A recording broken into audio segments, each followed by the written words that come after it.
अब तो बागी विधायकों को राहत मिल गई है 2 हफ्ते की। आप लोग चाह कुछ और रहे थे, हो गया कुछ और। वो 14 दिनों की मंशा के तहत गए थे और फिलहाल उनको ये जो राहत है, ये आप लोगों के लिए क्या आफत लेकर आई है टकले साहब?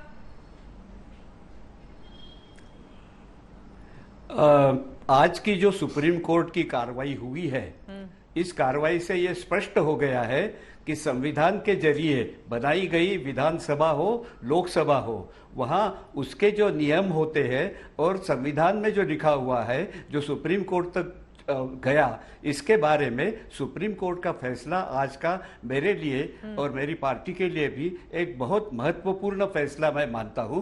क्योंकि जिस तरीके से इस पूरी धमाल में इन लोगों ने गुवाहाटी से जाके मुंबई हाई कोर्ट न आते हुए दिल्ली में जाके सुप्रीम कोर्ट के पास गए और उनके पास ये जवाब जो था कि हमारी सुरक्षा की दी जाएगी कि आपकी लाशें आएंगी, ये आएगा, वो आएगा, तो बट ऑब्वियसली इनकी जान को खतरा है। उस बात का सुप्रीम कोर्ट के भीतर किया गया।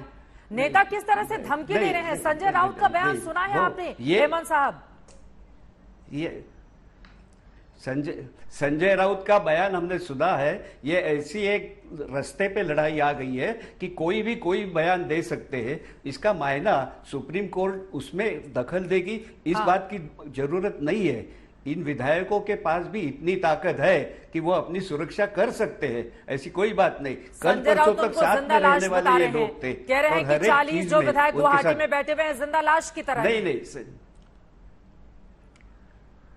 नहीं, संजय राउत का कहने का मतलब था कि वो वहां बैठे हैं, वो प्रेशर के अंडर बैठे हैं, उनको अपनी मन की बात खुल के नहीं कर सकते हैं, इसलिए उनके ऊपर ये दबाव तैयार किया गया है। एक तरफ व्हाट्सएप से बातचीत की जा रही है उद्धव ठाकरे से, आप कह रहे हैं कि दबाव में वहां पर बैठे हुए हैं। अजय आलोक जी, मतलब बीजेपी तो पूरा गेम ही करने में लगी हुई है ना, जो आरोप भारतीय जनता पार्टी के ऊपर इस वक्त लग रहे हैं।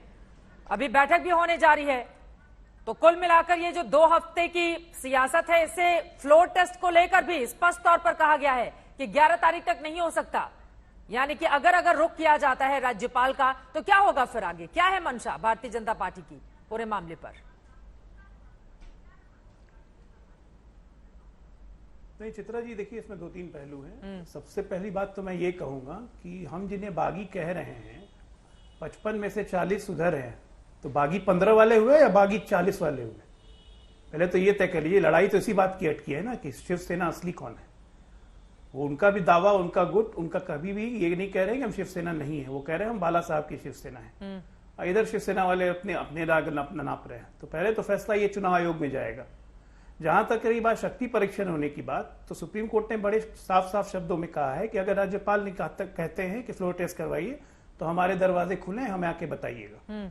तो सुप्रीम कोर्ट को इसमें संवैधानिक व्यवस्था की तरह इन्फॉर्म करना होगा। अब है कि ये गुट आता कब है। आज जैसे बिल्कुल खबर आई कि बीजेपी ने या बाकी लोगों ने सब समर्थकों को एयरपोर्ट पे आने का बोला है कि समय हम बताएंगे, तो इसका मतलब साफ है कि ये 40 के 40 शिवसेना के विधायक यहाँ पहुंचने वाले हैं। वो राज्यपाल के सामने जाकर फिजिकल प्रेजेंस दिखाएंगे कि ये हमारी स्ट्रेंथ है और हम महाविकास तो बड़ा सवाल बना हुआ है ना। उधर संजय राउत बुला रहे हैं आएंगे कि कब तक रहोगे गुवाहाटी में, आना ही पड़ेगा चौपाटी में, बार बार सुना रहे हैं वो, लेकिन पता ही नहीं चल रहा है।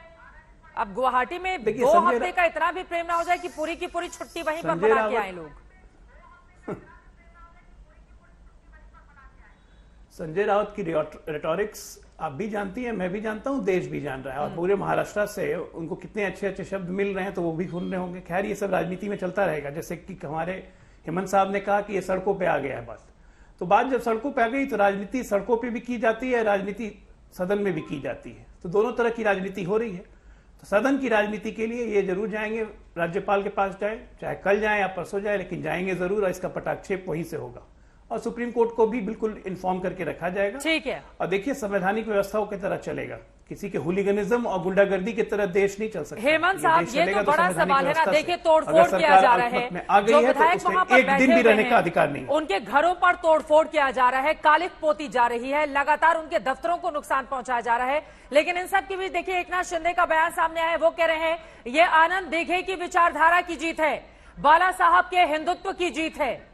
तो उनके इस बयान को कैसे देख रहे हैं आप? सुप्रीम कोर्ट की ओर से ये जो आदेश दिया गया है 11 तारीख तक के लिए, उसको लेकर ये बड़ा बयान सामने आया है। सुप्रीम कोर्ट के फैसले के बाद एकनाथ शिंदे जो बागी विधायक हैं शिवसेना के लिए, उद्धव ठाकरे के लिए मुश्किलें पैदा करने वाले, वो कह रहे हैं बाला साहब ठाकरे के हिंदुत्व की जीत है।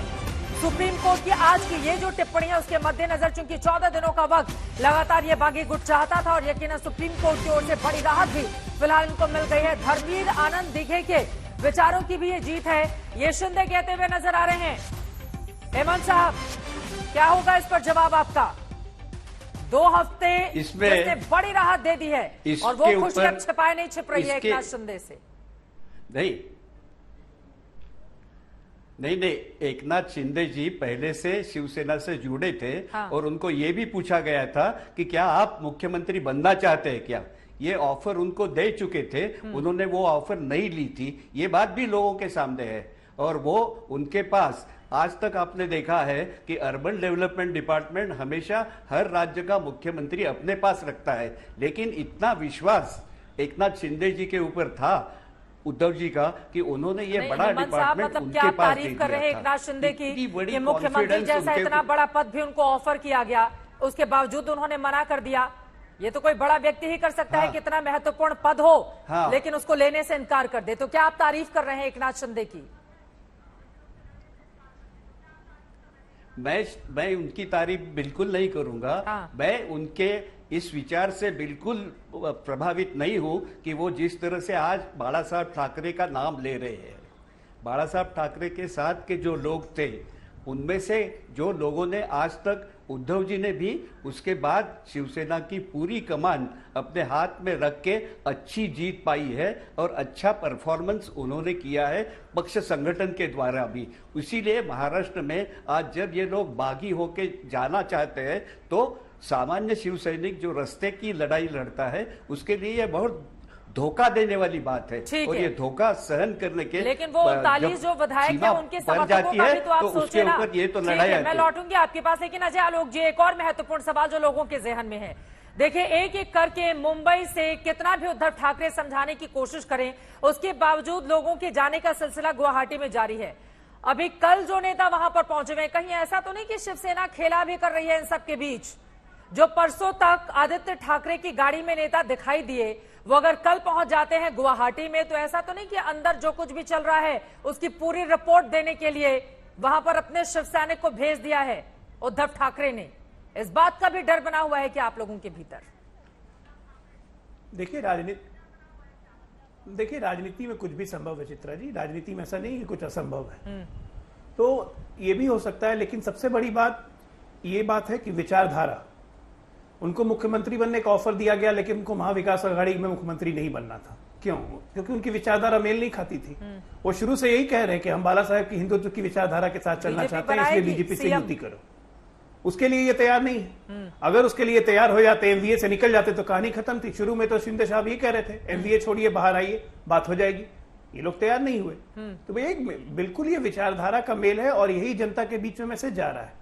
और आने वाले दिन में देखिए, हंगामा बहुत दिन तक नहीं चलता है। आने वाले दिन में जब ये विचार विमर्श होगा, एक पब्लिक डिस्कोर्स होगा, तो सबको ये मानेंगे कि शिवसेना, उद्धव ठाकरे विचारधारा से अलग हुए थे। और वो कहावत तो है ही ना, एक ही चिराग था काफी घर को जलाने को, यहाँ पे तो 2-2 हैं। तो खैर, ये इनकी अपनी इच्छा है।